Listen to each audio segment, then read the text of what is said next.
Good morning, Mr. Morales. Mr. Morales is present in the courtroom.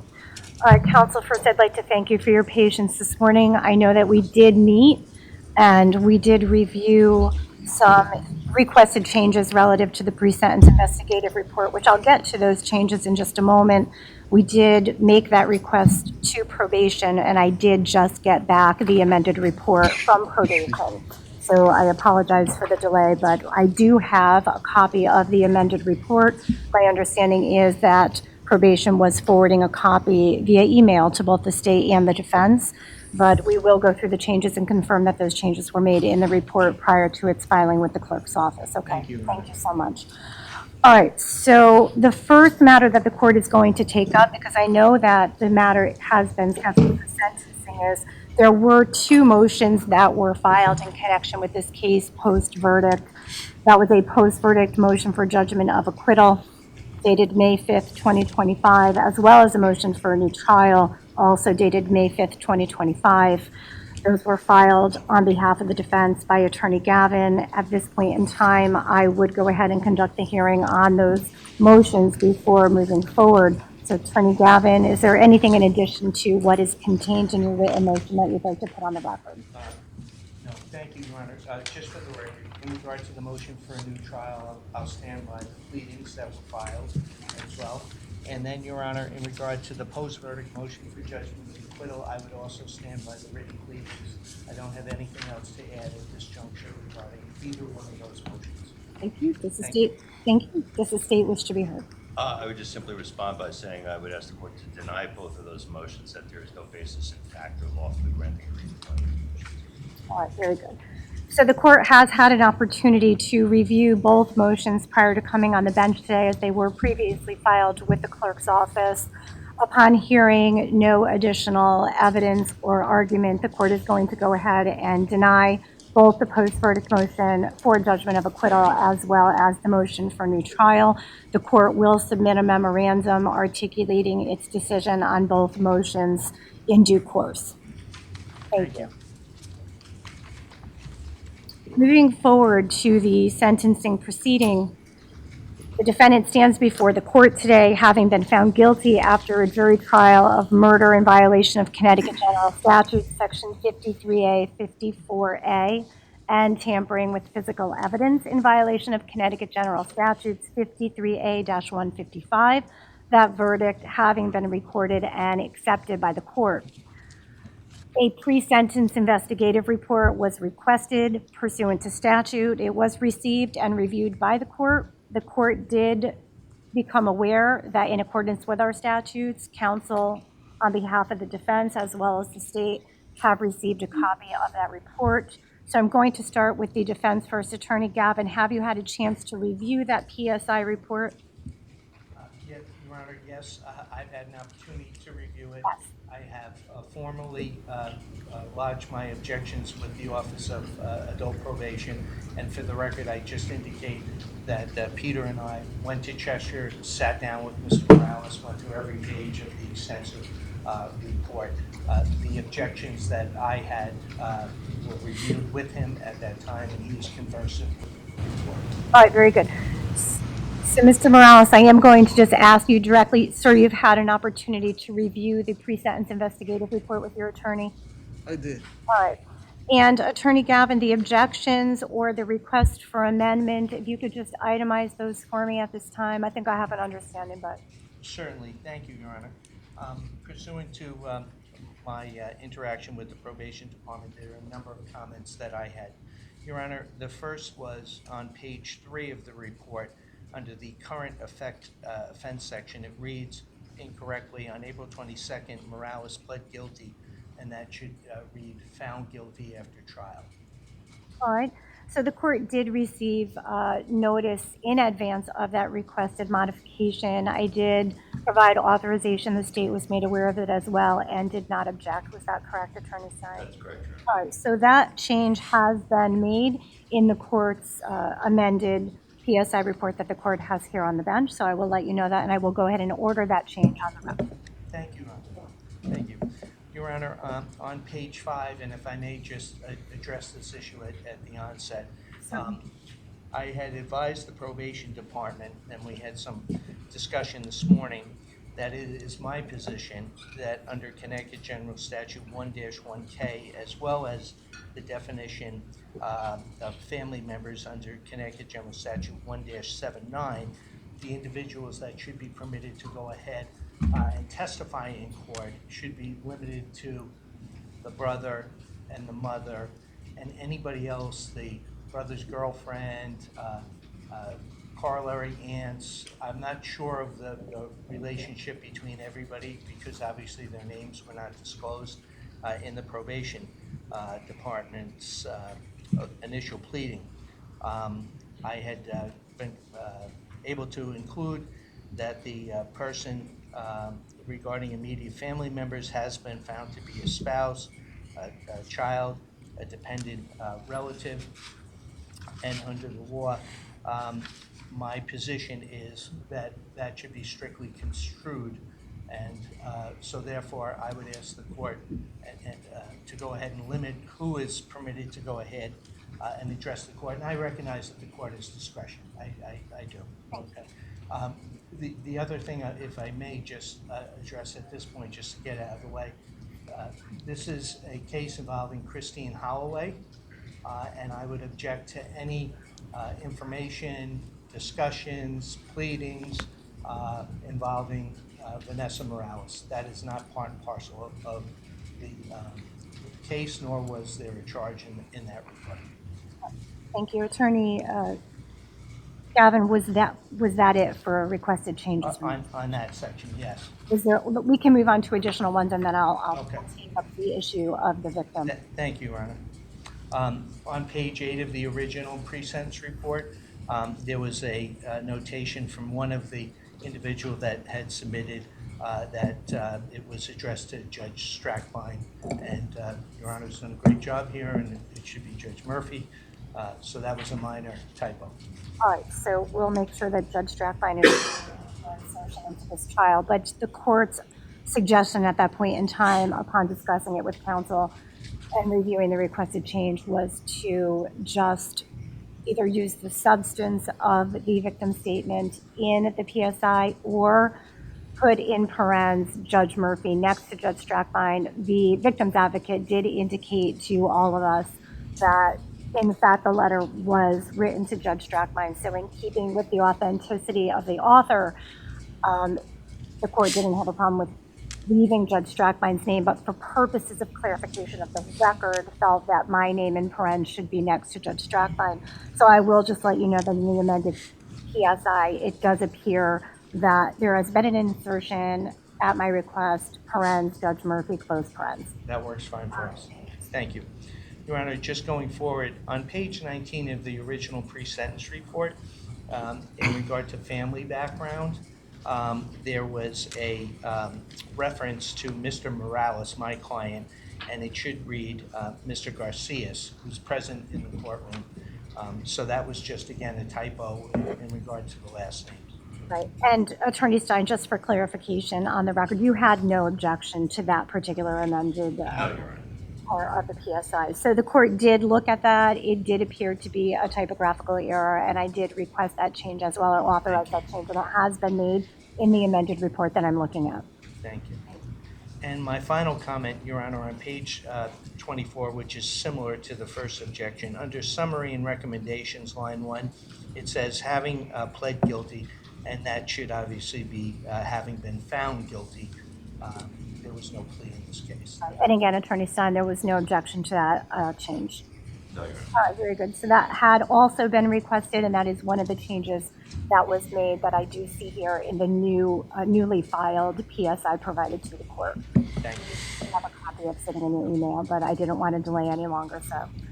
Thank you very much. Your Honor, just finishing on the PSR, I just want to make sure I had submitted to the probation department. My client had completed any number of courses while he's been incarcerated for the last 5 years, and I asked them to forward those to Your Honor. I have courtesy copies for Your Honor if you like them. I don't have those courses, so why don't you please provide those to the clerk, assuming the state has no objection to those coming into the file.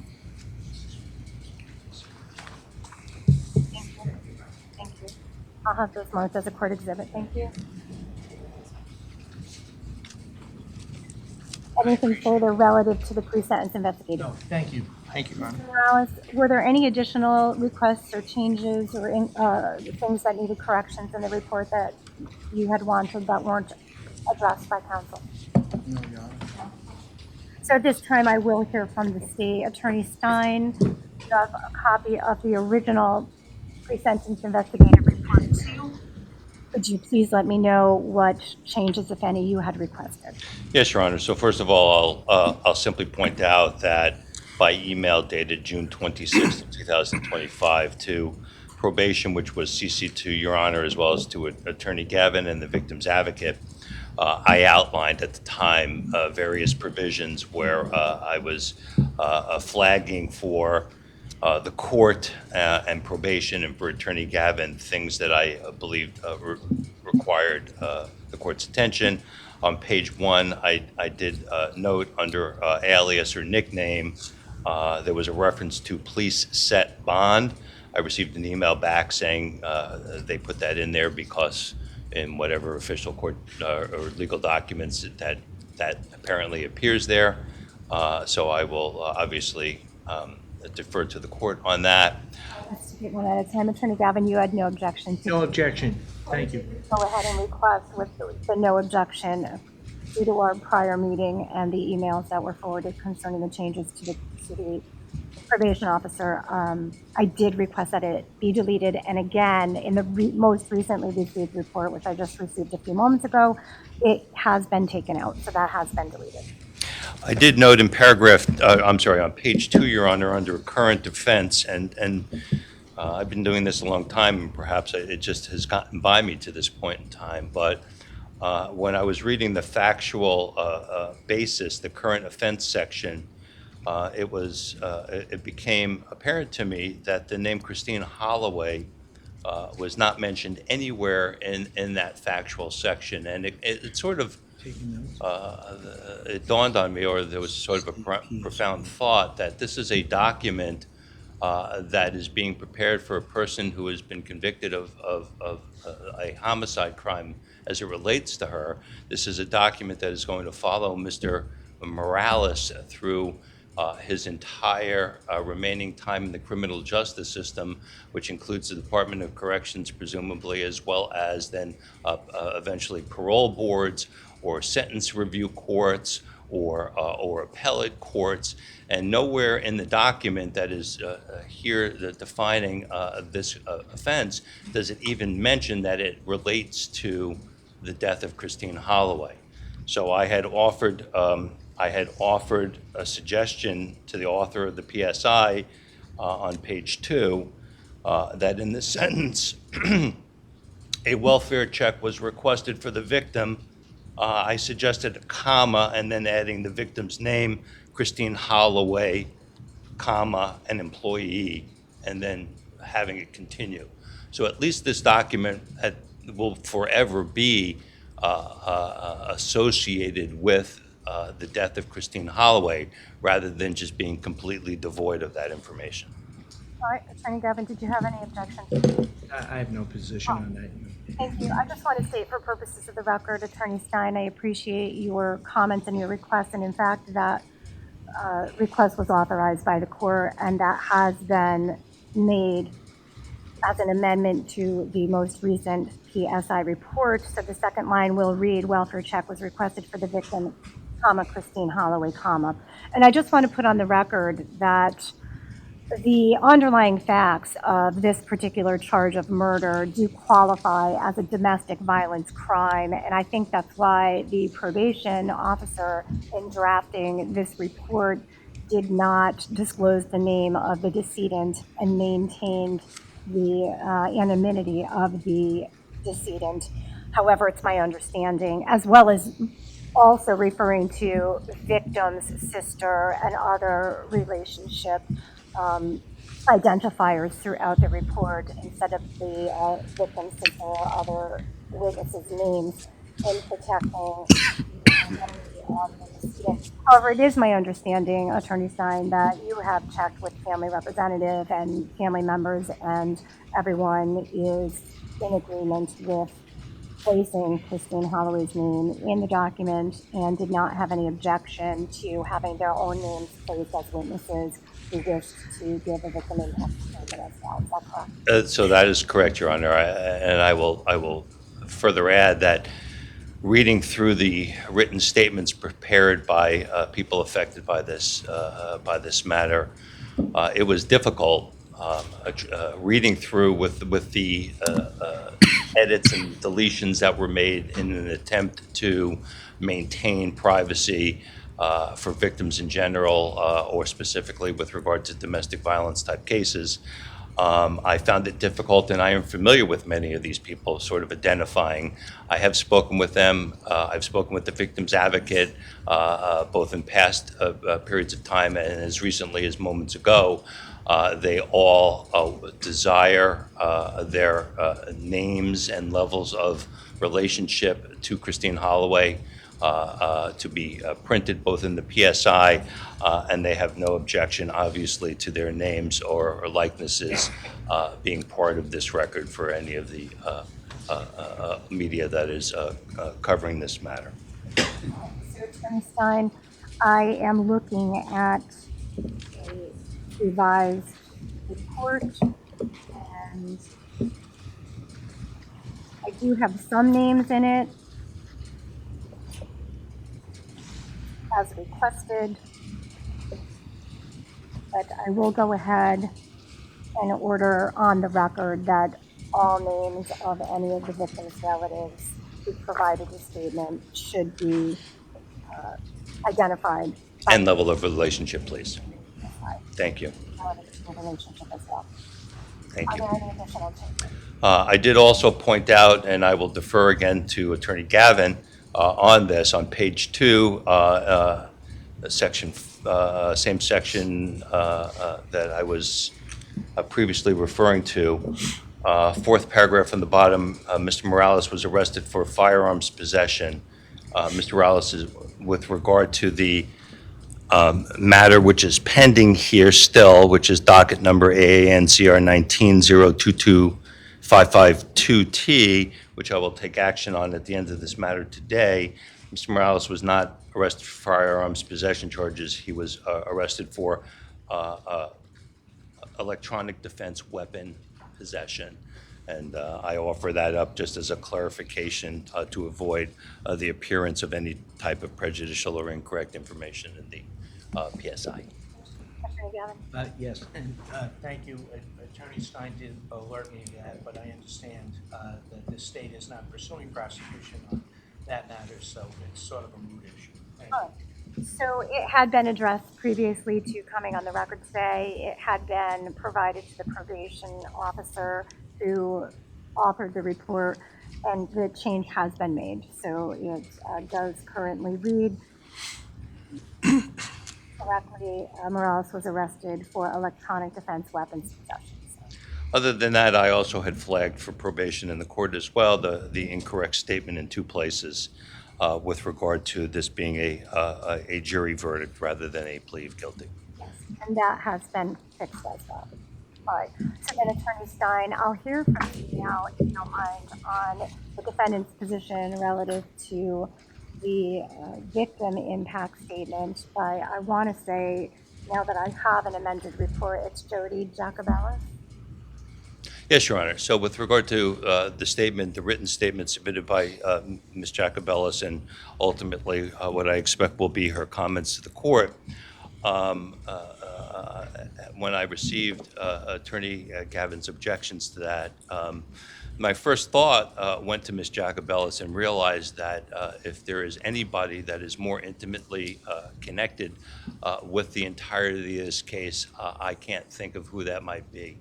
She was one of the initial people that were contacted when Christine Holloway disappeared and was unaccounted for. She is the longtime girlfriend, I understand, fiance of Stephen Holloway, who was the Christine Holloway's brother. Stephen and Holloway and Jody Jacobellis together single-handedly led the charge to continue to investigate the disappearance of Christine Holloway, enlisting the help of the Ansonia Police Department in time, and continuing to push the Ansonia Police Department with regard to the passage of time and the results of their own investigatory efforts that they undertook to try to locate Christine between an initial complaint that they made and then a subsequent complaint later on in the evening. It seems that I have been doing this a long time. I have often heard from many people on both sides, both for victims presented by the state and others presented by the defense, who have some personal connection either to the defendant or to the case in general, that are often heard from. I believe it is in the court's discretion to allow people who have had a direct impact by crime. And quite frankly, I think in Connecticut more than any other place, perhaps, we do not stand on labels of what traditional families are or intrude into levels of relationships here in the state of Connecticut to define families or to define relationships. And I do not believe the court should deny Ms. Jacobellis the opportunity to be heard by this court. All right, so I'm going to take that issue up right now before we start hearing from counsel and witnesses. So I do have some comments to place on the record.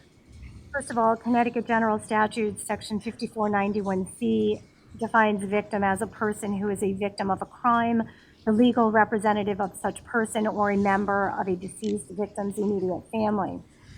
The statutes, however, do not go on to define immediate family for purposes of Section 5491C. Therefore, the statute is not plain and unambiguous, and the court does consider extra textual evidence.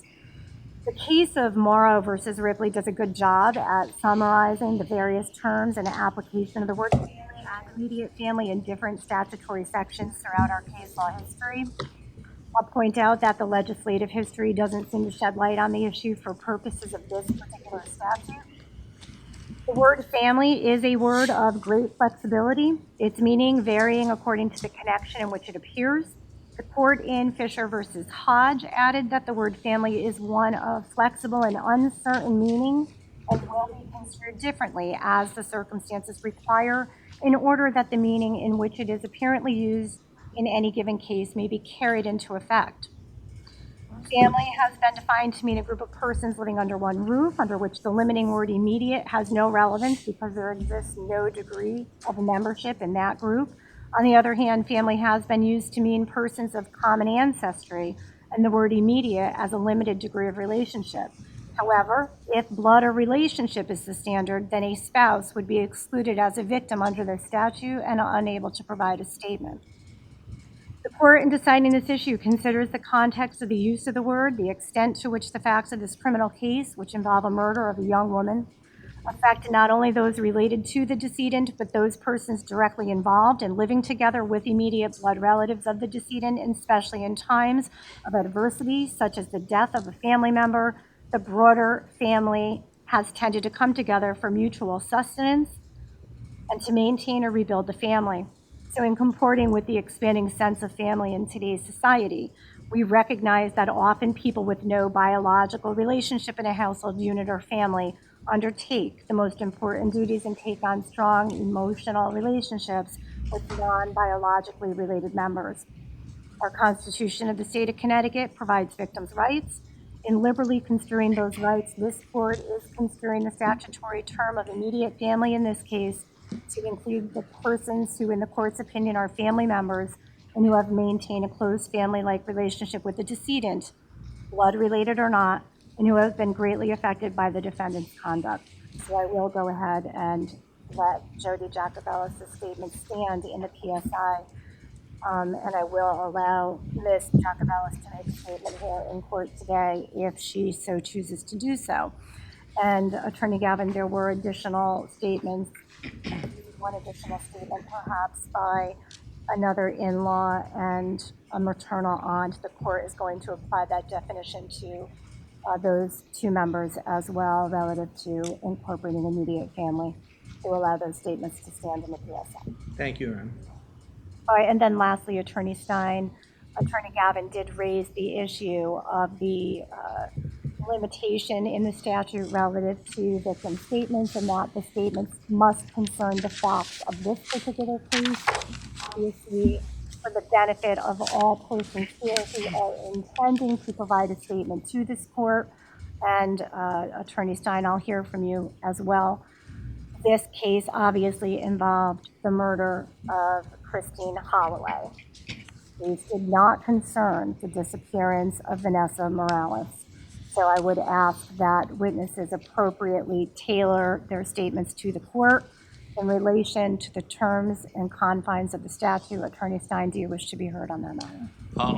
Only just to briefly indicate, as the court has previously ruled, that there is an intertwining nature between the facts, and as the court has previously ruled with regard to the disappearance of Vanessa Morales at the time of her mother's homicide.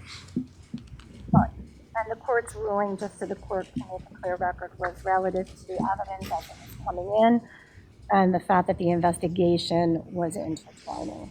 So in keeping with allowing relevant evidence to come forth before the jury concerning the adequacy of the police investigation, as well as allowing the state to move forward with evidence on the police hunt on the murder, the case did allow some mention of the fact of the child being missing. However, there's been no determination relative to any conduct on behalf of Mr. Morales as it is connected to the missing child, Vanessa Morales. So I hope everyone comports with the court's statements in the confines of our statutes and providing those statements. Everyone today has respected the process, and I hope we continue to do so. All right, at this point in time, I am going to turn to Attorney Stein now that we've dealt with the PSI report. Attorney Stein, I will take your comments first, and then if there are any family members or representatives of the victim who wish to be heard or any other 5491C materials, I'll ask for those to be presented to the court. Thank you, Your Honor.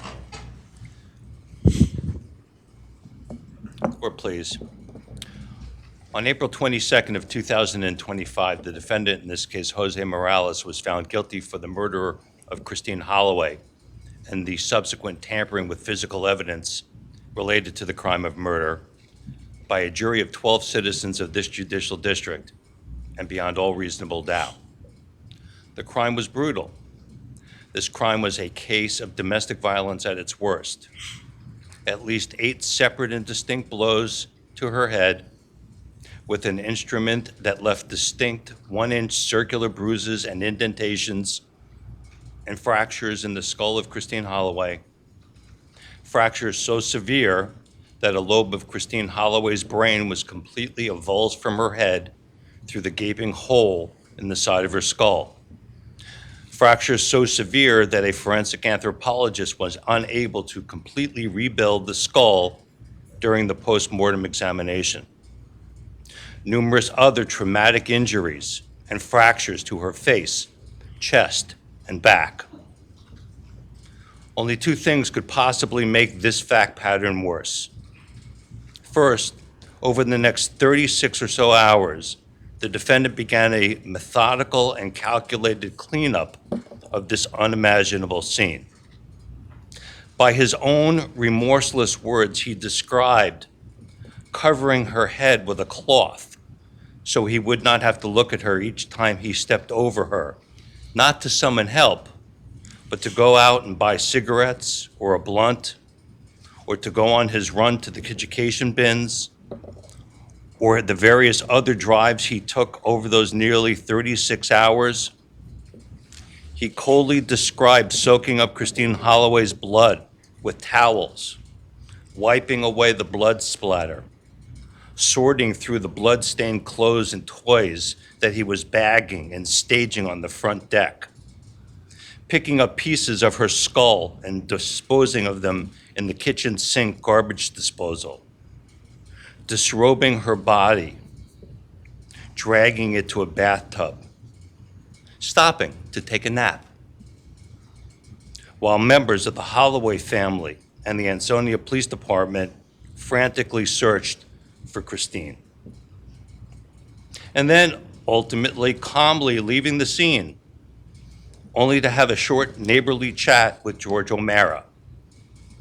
Shortly after, the Ansonia Police Department conducted a welfare check at the home looking for Christine.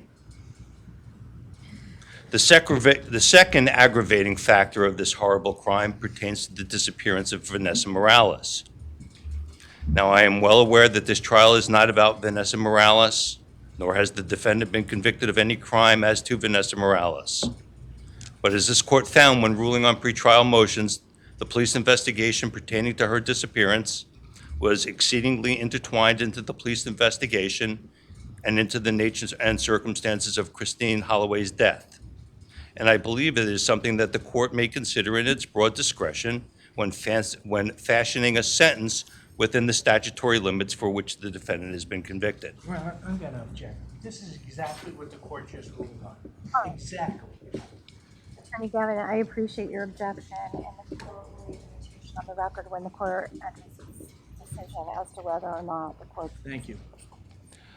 By all direct and circumstantial evidence presented in this case, together with the reasonable inferences that may be developed from the evidence, 14-month-old Vanessa Morales was last seen in the presence of defendant and her mother in the early morning hours of December 2nd, 2019. Your Honor, this is so far afield from what the court just ordered here. This is attempting to influence this court inappropriately in regard to a matter that is not before the court. And you've instructed the state not to do that, as well as the other witnesses. Attorney Stein, I'm going to bring you back to the court's instruction relative to the interplay. That was with respect to the investigation. I will just note for the record that the court is here to sentence the defendant on the charge of murder and the charge of tampering with evidence. This court will not be taking into consideration the fact that missing child Vanessa is in any way, shape, or form related to any conduct with respect to the defendant. The defendant is not charged relative to Vanessa Morales, and the state's charges and the jury's verdict are not based on any relation to Vanessa Morales. I understand, Your Honor. Strictly instructed, and counsel was strictly instructed, and the court had ruled on that. So with respect to sentencing, please move forward with relative to any facts concerning this particular verdict. I understand, Your Honor, but I believe that the court consider all aggravating as well as mitigating factors with regard to the intertwined nature of these facts. But I will move on. In a moment, Your Honor is going to hear from members of the family of Christine Holloway. They will describe for you not only the pain, loss, and anger that they felt when this crime occurred over 5.5 years ago. They will describe for you their continued pain and anguish that they have endured throughout this entire process. In addition to having to sit and live through a trial on the merits of this case, the family endured a 3-month police investigation that was necessary to secure an arrest warrant before the defendant was ultimately arrested and arraigned in February of 2020. However, before anything of substance could occur, COVID threw our legal system as well as our world into complete disarray. By the time the world restarted and this case began moving forward, Mr. Morales changed lawyers. It took time for Mr. Morales to secure Attorney Gavin, and then time for Attorney Gavin to come up to speed in a case of this magnitude. The process has been painfully slow to a family demanding answers and justice. They had to endure listening to the defendant deliver a self-serving, nonsensical story, not supported by any other reliable or credible evidence. And now the process is almost over, and Your Honor will soon sentence Mr. Morales. I know no matter what the sentence this court imposes, it will feel empty and hollow to the Holloway family because they still do not have answers. The only person with the answers is Jose Morales. It is unfortunate that the only answers that Mr. Morales provided during the pendency of this entire case were designed to deflect his personal responsibility for this unspeakable crime, and were so unbelievable that a 12-person jury of his peers convicted him of the crime of murder and tampering with physical evidence in only 2.5 hours of deliberation following a nearly 2-week trial. This matter is still very raw to them, and with the court's permission and with the assistance of Ms. Fountain, the victim's advocate, I would like to present them to you now. I'll start first with Anna Radinsky.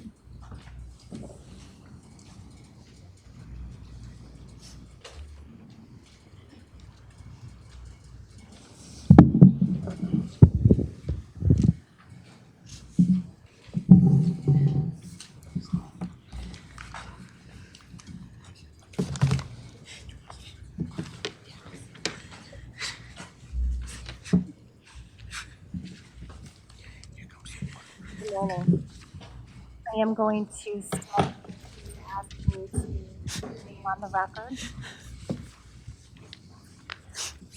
My name is Anna Radonsky. Good morning, Your Honor.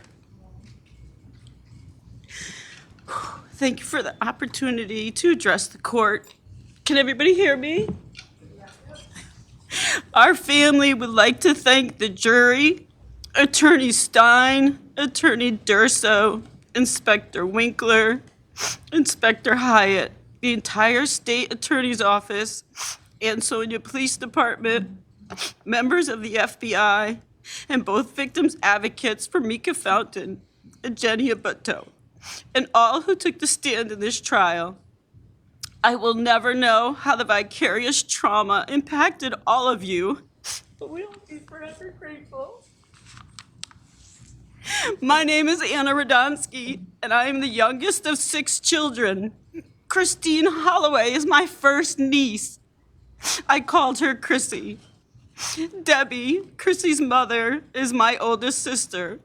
My other sister, Kathy, died at 34 years old of lymphoma, and that was the worst day of my life. I didn't think I would experience another worse day like that. However, my beautiful, brilliant, kind, caring, spiritual niece was brutally murdered on 12/2/2019. How does one even begin to start to tell how this has affected my life as well as our family and friends? I would like to start with some background about Chrissy. She was the first person in our family, in her family, to obtain a bachelor's degree. She and I shared a bond with our faith. I chose Christina as my confirmation name because I loved her so much. She loved children, she loved her job, and taking care of so many adorable children at the daycare where she was employed. She was passionate and full of love. I moved to Nashville in October 2019 for a new job, and Chrissy and I would FaceTime with Vanessa during bath time or dinner. We supported each other's passions.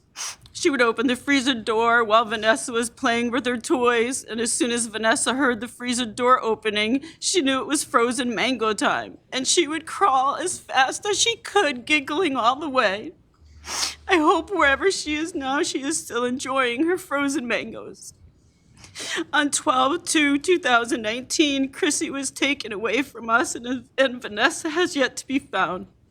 My sister, Debbie, was left devastated and in shock. They say the worst pain is a mother losing their child.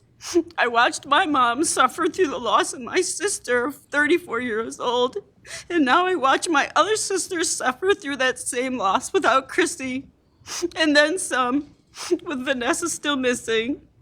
Not to mention that 8 months after Chrissy was murdered, on August 7th, 2020, my oldest nephew, Chrissy's brother, John Holloway, lost his battle with gastric cancer, leaving his daughter behind for us to raise. Again, my sister lost another child, and Vanessa is still missing.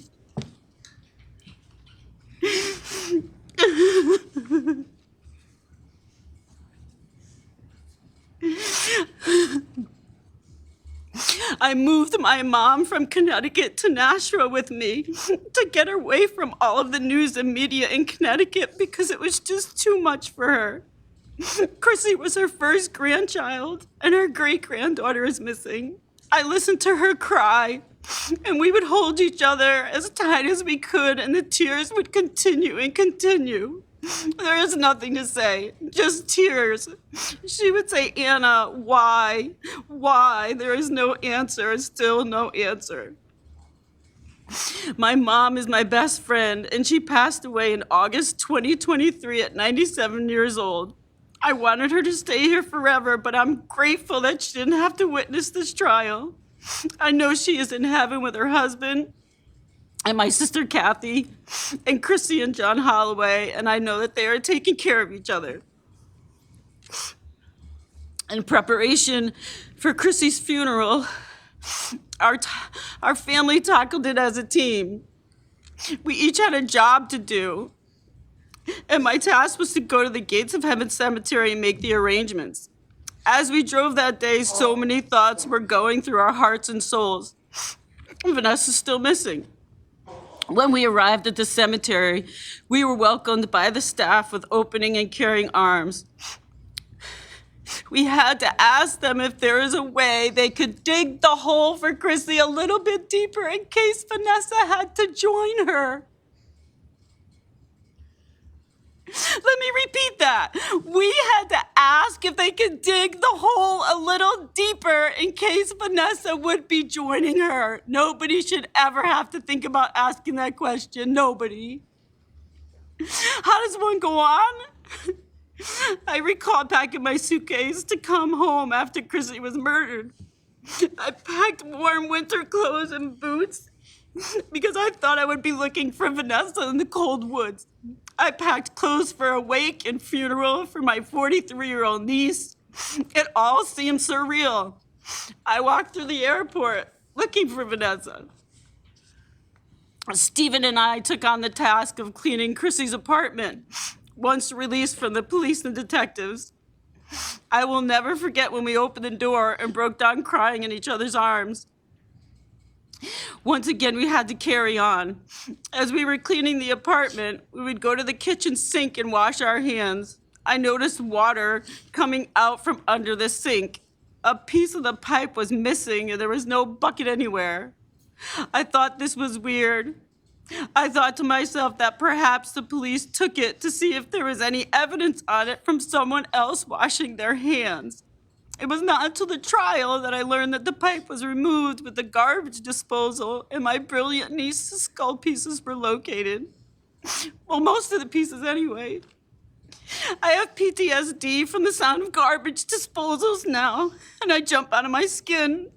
I can't wash a pot after having beets for dinner because the beet juice in the sink reminds me of blood. Stephen and I cleaned and packed up the apartment, taking multiple breaks as we had to hold each other up from sadness, shock, and exhaustion.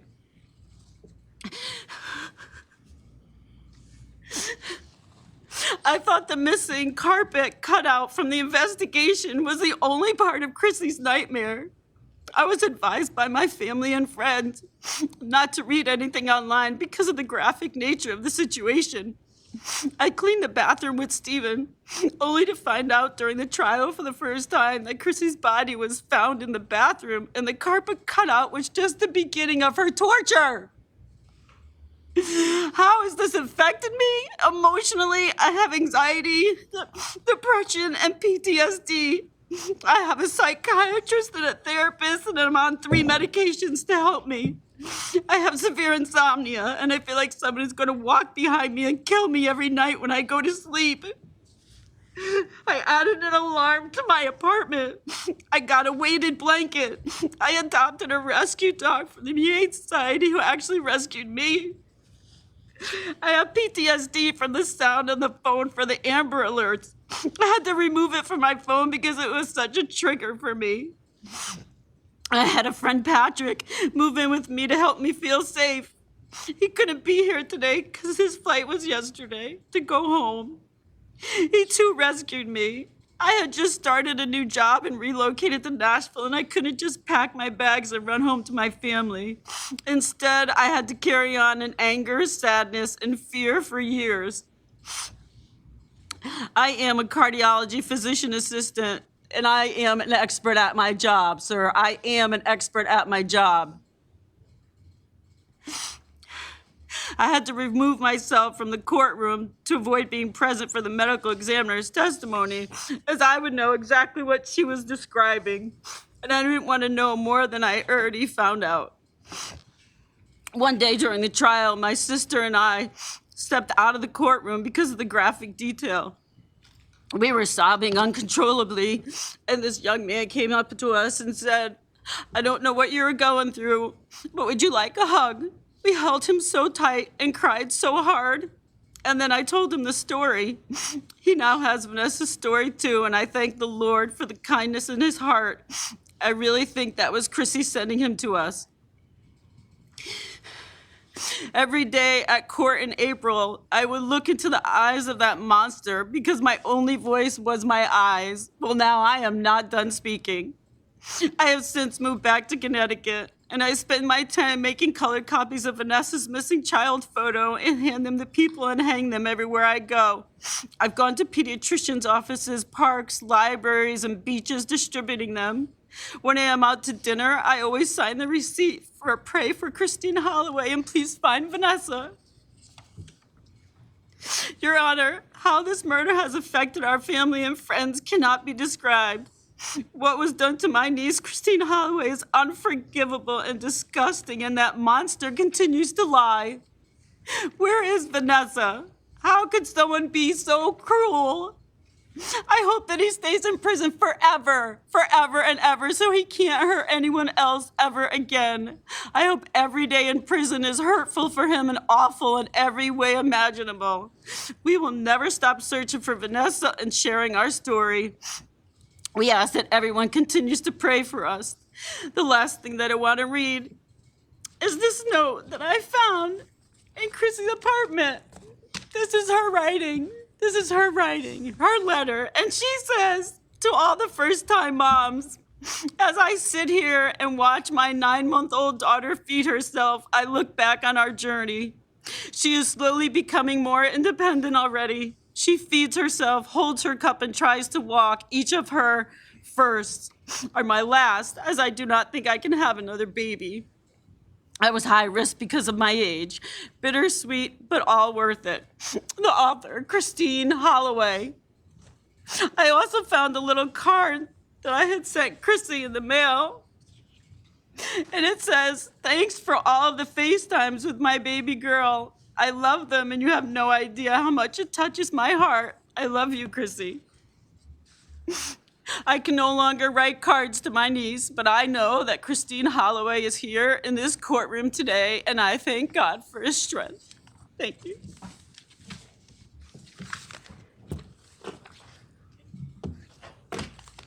The next letter being presented is by Deputy Stephen Holloway will be providing that letter.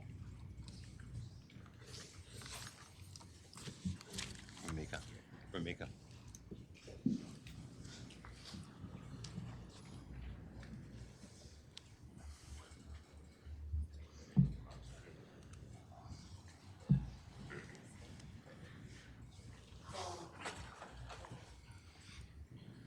Your Honor, this is Stephen Holloway. He's being joined by his fiancee, Jody Jacobellis. My understanding is he is going to be reading the letter on behalf of his mother first, and then I believe Mr. Holloway is going to make his own comments to the court. I'm sorry, Ms. Jacobellis is going to go after, and then Stephen. Me, her, me. You, her. Me, her, me. Okay. Stephen on behalf of his mother, Ms. Jacobellis on behalf of herself, and then Mr. Holloway will end with his own comments. Thank you very much. Stephen, you may proceed. Good morning, Your Honor. This is my mother, Christine's mother. I'm just going to read word for word what she wrote. "Thank you, Your Honor, for listening to me about this case. My name is Deborah Holloway. I am the mother of Christine Holloway and the grandmother of Vanessa Morales. My life changed on December 2nd, 2019. My oldest child was murdered. My granddaughter was missing. Christine was my oldest child. She was born 10 weeks early, weighing only 3 pounds and 6 ounces. She spent 5 weeks in the NICU, and then I brought her home. As she grew older, she was a role model for her brothers and sisters. She had honors all through school. She was the first in our family to graduate from college. She loved caring for children. She became a teacher in a daycare. Christine loved working with children and always wanted one of her own. When she had Vanessa, I could tell it was the happiest day in her life. It was great to see her so happy. When Christine was ready to go back to work, she took Vanessa with her to daycare center. They were always together and happy. My last happy time I remember was November 28th, 2019. It was the last time we were all together as a family. Then it happened. It was December 2nd, 2019. My life changed completely. I couldn't believe my daughter was dead and my granddaughter was missing. I had to stop going to work and just try to go on to accept what happened. I had many sleepless nights, nightmares, weight gain, anxiety, stressful days, and depression. Some of these I still have today. I've had counseling at work, and also on my own. I watched many nights when my mother would sleep holding Vanessa's clothes in bed with her. I have a granddaughter who's 5 years old at the time. Her name is Serena. She was getting counseling in school. She also got counseling through Child Guidance Center for years now. She is now 10 years old and still wants to know where her cousin is. At Christine's wake, about 200 people attended. Some of them were family. Most of them were parents of children she cared for while she worked for over 20 years as a daycare teacher. They were all grateful for having Christine as their child's teacher. I am still experiencing some symptoms mentioned above. I continue going to counseling when needed. It's been a very long 5.5 years, over 60 court appearances, and many days being out of work. I ask that the maximum sentence be given. I have already received the maximum sentence by not knowing where Vanessa is. Thank you, Deborah Holloway.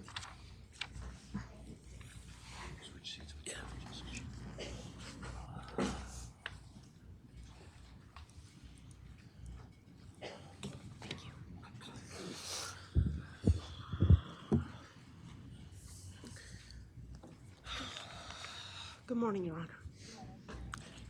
Okay. My name is Jody Jacobellis.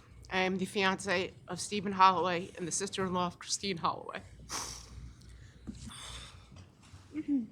Excuse me, sorry. I'm here today to share my feelings on how this whole ordeal has not only caused me heartache, but also caused heartache for the entire family. Not only did my family lose a daughter, a sister, and an aunt, but I also lost my best friend.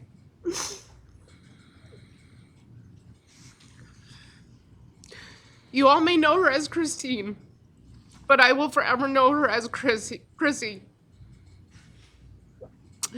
Chrissy was the brightest and happiest person I've ever known. She had a bachelor's degree in psychology and was the best daycare teacher to all the children that were in her classroom over the years. Chrissy was a devoted Catholic and went to church every Sunday with her grandmother. Once Chrissy started dating Mr. Morales, we all noticed everything had to be about him, and she stopped going to church because he wanted time spent with him. For the last 5.5 years, my family and I have come to every single court date, and every court date we have witnessed the defendant come out, smile with his face, and say hi to his family members in the gallery. Every time this would happen, it caused more heartache, pain, and anger because we don't have the opportunity anymore to smile, hug, or even talk to Chrissy or Vanessa. On December 2nd, 2019, our whole family's lives changed forever. The panic and fear driving all around over Ansonia, New Haven, trying to find a loved one. Calling all the area hospitals describing your loved one and her daughter because God forbid she was in a car accident and no one knew who they were. When my fiance and I learned the fate of my sister-in-law, we had to go to my mother-in-law and break the news to her.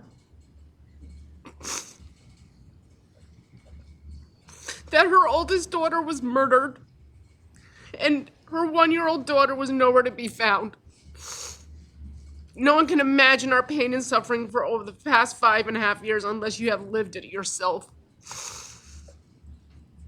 This is a wound we will all have to live with for the rest of our lives. My family and I have missed so many holidays, birthdays, and milestones with Chrissy and Vanessa.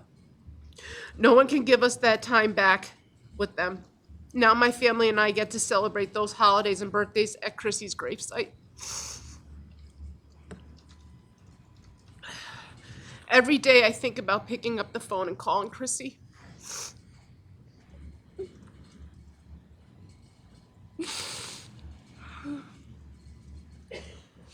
But then I remember I can't, because she will never pick up her cell phone again. I miss having conversations with my sister-in-law, talking about everything and anything. Every day I have to think to myself how another human being can take another person's life. And then I realize he's not a human being. He's nothing but a monster. A monster that must live for the rest of his life knowing what he did and caused a family. There has been no remorse or empathy coming from this monster. Yet my family and I must have to relive the nightmare every minute of the day when we go out and see a child who may look like Vanessa. All this monster does is think about himself. He is nothing but a selfish, self-centered, narcissistic piece of trash that should live with his life in the 8x8 cell. Deep down in my soul, I know this monster knows exactly where Vanessa is, and he knows exactly what he did to my sister-in-law the weekend of November 29th of 2019. My family and I will never back down, and I will continue to search for Vanessa. No, I'm sorry. We will continue to search for Vanessa. When I laid my sister-in-law to rest, I made a promise that Vanessa would come home to my mother-in-law. And I will continue to keep Chrissy's memory alive and tell Vanessa all about the wonderful things Chrissy has done in her life and how much she loved and cherished and will forever love Vanessa with her whole heart. I know my sister-in-law was welcome to the gates of heaven, but I pray when your day comes, you may rot in the gates of hell. Thank you, Ms. Jacobellis.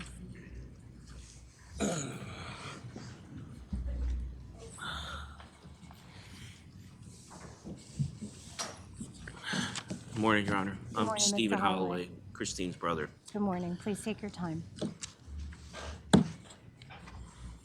I'm not sure what to say, so.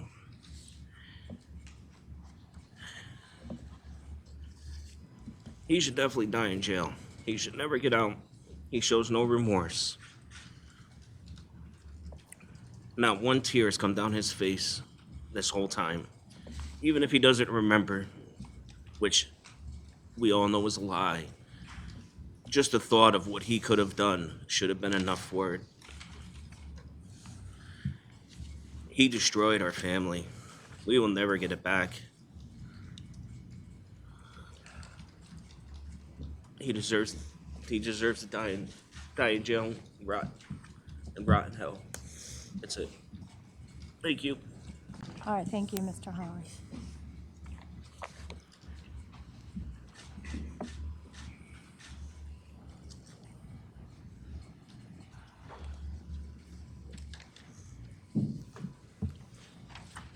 Attorney Stein, were there any additional statements? There are no additional family members that are going to address the board at this time, Your Honor. All right. It is my understanding from Madam Victim's Advocate that there were statements provided to the pre-sentence investigative report authored by persons who are not choosing to provide an oral statement here to the court. I just want to place on the record that I do recognize those statements in the pre-sentence investigative report, and we'll read them. Thank you. Attorney Stein, any additional comments? Just briefly, Your Honor. So with regard to, again, the things for Your Honor to consider, I know Your Honor was attentive to the evidence during the course of this case. You are well aware of the facts of this case.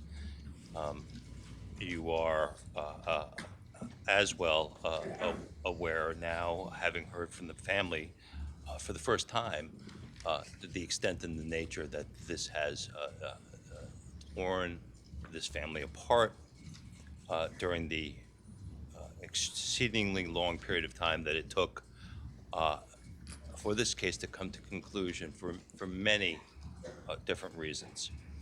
Amongst the other things that the court may consider is contained in the PSI, and I think it is not insignificant. The court should consider the fact that this is not Mr. Morales' first contact with the criminal justice system. He has criminal convictions that are outlined on page 16 and 17 of the pre-sentence investigation. They include narcotics charges, sale of narcotics charges, gun charges, larceny charges, but also, and not insignificant, previous family violence charges, domestic violence charges. This was a domestic violence case. This was violence at its absolute worst. There is nobody who could have possibly sat here and listened to the testimony of the medical examiners and the police officers detailing the nature of the scene that they otherwise had to process, that could believe that anything but a substantial prison sentence is called for Mr. Morales. And that therefore, based upon all of the foregoing, I'm going to ask this court to deliver upon Mr. Morales a lengthy prison sentence, and not just to bring some measure of justice to Christine Holloway and her family, but also to bring some sense of closure to the many other people of the greater Ansonia community and beyond that have become familiar with this case and have been following it some since its very inception. And based upon all the foregoing, I would simply like to thank the court, thank my co-counsel, Attorney Durso, my paralegal specialist, Ms. Meehan, as well as my inspectors, Hyatt and Winkler, as well as the Ansonia Police Department and their state and federal law enforcement partners for everything that was involved in bringing this case to this court. Thank you, Attorney Stein. Attorney Gavin, at this time, I would take your comments, and then if Mr. Morales wishes to be heard, I'll hear from Mr. Morales. Thank you, Your Honor. Thank you. I'm going to be very brief, Your Honor. I would like to thank the court and your staff who have been nothing but wonderful to us during the course of the proceedings, and that includes everyone. Your Honor, this is a case that's directly and causally related to the use of PCP.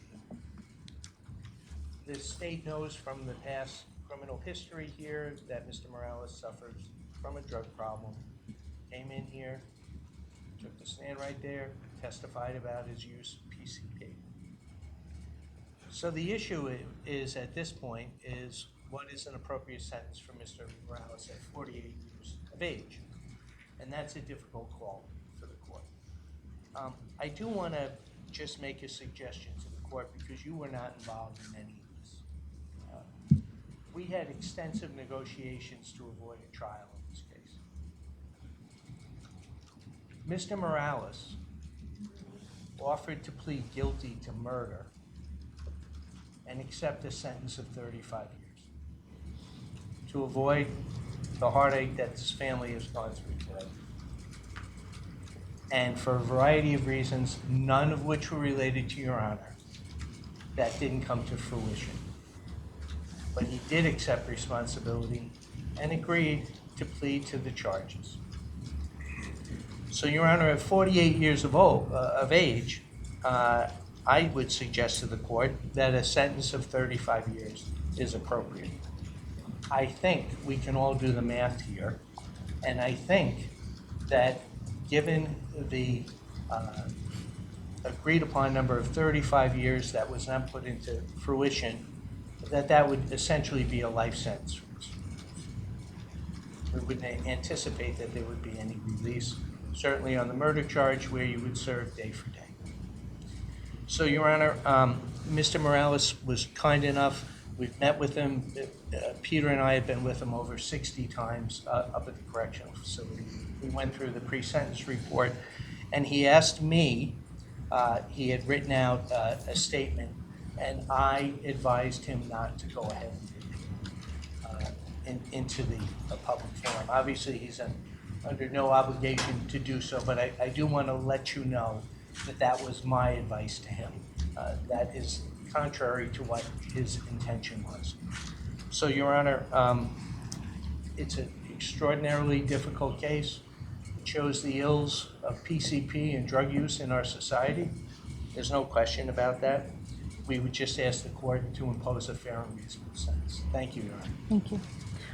Mr. Morales, I'd like to address you for a moment based on the comments made by your counsel. Sir, you do have a right to be heard, a right to allocution here at the sentencing proceeding, although you do not have to present comments to the court. Is it your decision to not present a statement to the court? Yes, Your Honor. Okay, all right. Thank you, Your Honor. You're welcome. Thank you, Attorney Gavin. Attorney Gavin, are there any additional statements or comments that you'd like to put before the court, in addition to I did take into the court record the certificates that you provided? And I appreciate that, Your Honor. He's been incarcerated for over 5 years. He really has an absence of any disciplinary history. He's doing his best in there, and so we ask the court just to incorporate that into the ultimate determination. Thank you, Your Honor. Thank you.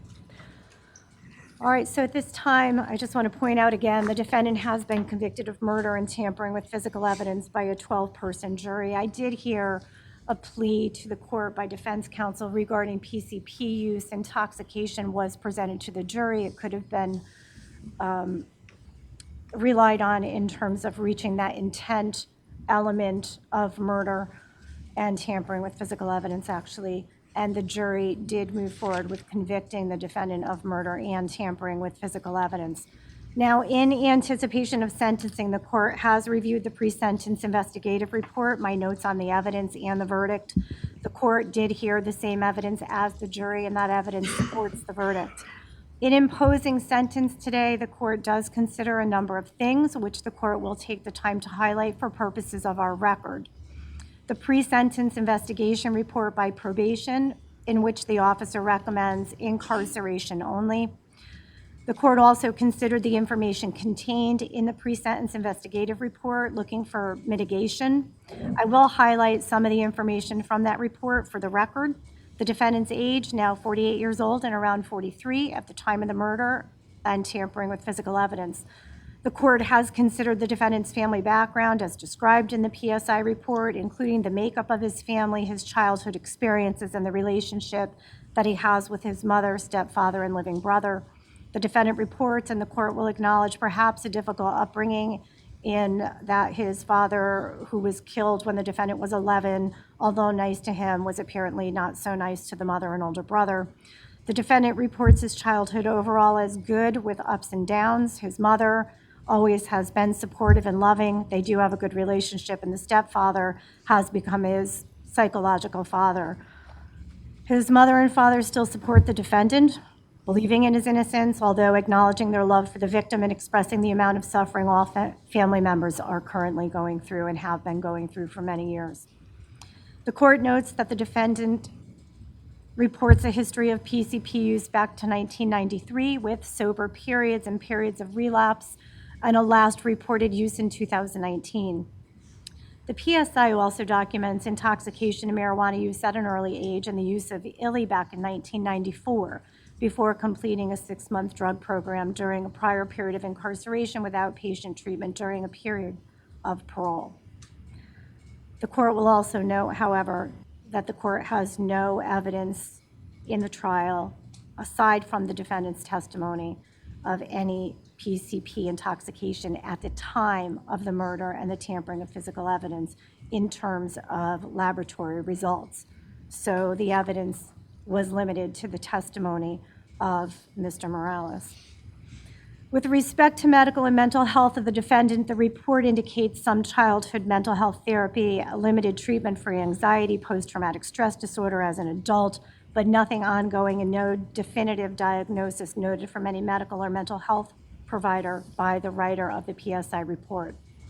The court has considered the defendant's work experience and educational background. It does appear from the report that the defendant did hold employment for some period of time prior to being incarcerated, and also that he did complete high school and started college with no degree.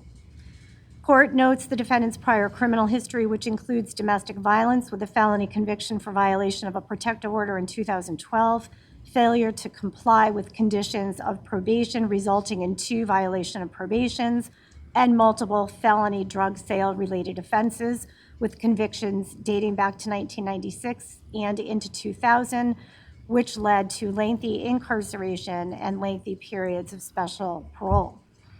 This court has carefully listened to the statements of Christine's Aunt Anna, Jody Jacobellis, Christine's brother's fiance, Christine's best friend, and Stephen Holloway, Christine's brother. I've also listened to the statement read into the record by Mr. Holloway from Christine's mother, and I have read the written statements that were provided to the court by way of the pre-sentence investigative report. I've considered the comments of the state's attorney, defense counsel. I've reviewed the certificates provided by defense counsel concerning the defendant's completion of certain courses and instruction during incarceration. I do want to acknowledge the difficult task it must have been for family members to give a statement to the court. Those statements were extremely emotional. I can't imagine how you feel, but I do recognize what you have been through over the course of many years to get to where we are here today, and the difficult task it must have been relaying how you felt to the court just momentarily. I want to let the record be clear of a few things. This court has not considered any statements or information provided to this court during this sentencing proceeding relative to any correlation between the defendant and missing child Vanessa Morales. The court recognizes its limited role in this particular sentencing proceeding on the guilty findings of murder and tampering with physical evidence. The sentence imposed will reflect the court's findings relative to solely those charges. I also want it noted for the record that multiple members here in support of the decedent have come into court today with T-shirts that depict the face of Christine Holloway. That is your right to do so. I did not preclude you from doing so, but I will note from the record that the court was not unduly influenced by that display on your apparel. Sentencing in a case such as this is a monumental task for any judge. The court must consider the goals of sentencing, which include, among other things, the court's obligation to impose a fair and just sentence, which enhances the public safety, holds the offender accountable, affects general deterrence in order to reduce criminal activity and promote rehabilitation. In doing so, the court also considers the seriousness of each offense and the facts established at trial. I'm not going to restate all the testimony and evidence that was presented during the trial of this case, and I do wish to spare the family members of any additional pain. However, I must comment briefly on the evidence that the jury heard for the benefit of any future proceedings. It was established beyond a reasonable doubt, our highest burden of proof, that the defendant specifically intended to kill and did in fact cause the death of Christine Holloway. It was further established beyond a reasonable doubt that the defendant intentionally tampered with physical evidence relating to the homicide of Christine Holloway. The evidence presented to the jury established that Christine was only 43 years old when her life was needlessly and violently taken from her at the hands of the defendant. This was not accidental, as the jury found, but rather intentional. It was a gruesome, intentional physical attack on Christine. The evidence that the jury heard included multiple blunt force injuries to Christine's head and neck, including skull fractures with a minimum of 8 blunt force impacts, leaving behind a horrific crime scene full of blood and brain matter and the lifeless body of a young mother, sister, daughter, co-worker, and friend. In lieu of calling the police, or contacting anyone for help. The evidence presented to the jury indicated that the defendant stayed at the apartment, attempted to clean the bloody mess on the floor, discarded brain matter in a sink, and collected and discarded other evidence with blood on them at a donation box. In fact, bags of physical evidence, including children's toys splattered with blood, adult clothing, and other objects, all while leaving the lifeless body of Christine Holloway in a bathtub back at the apartment. Christine's body was left in a bathroom bathtub with candles lit and a skylight open. The defendant fled the scene. The defendant did take the stand in his own defense, telling the jury of drug use and unknown intruders, and how one of those intruders struck Christine multiple times with a crowbar and one took his daughter and ran out the door. A jury of 12 rejected his account of what happened to Christine, and the jury's findings are supported by the evidence. To the victim's family members and friends, thank you for your patience with this process, which admittedly has been extraordinarily long to bring this case to conclusion, and most certainly very difficult to endure. Although a conviction and sentence cannot bring back your loved one, I hope that it will provide some closure as to the investigation into Christine's death and open a path to the healing process, which I'm sure will be a lifelong process for many, if not all of you. I have heard through your statements and your letters to the court, which have provided a sense of life to Christine here in the courtroom. I understand how you feel today, how you've felt for many years, and you've given the court some indication of the type of person that Christine was.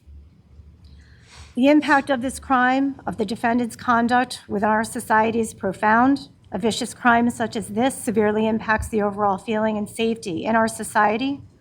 Society should not have to fear such careless indifference to human life. It makes you question who really lives next door to you.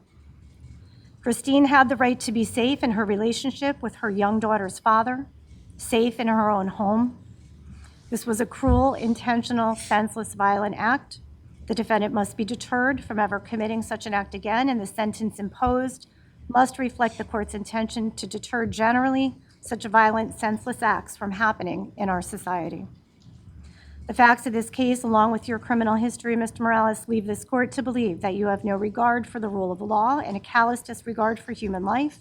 Your record clearly establishes that prison sentences, probation, and special parole do not dissuade you from committing future crime.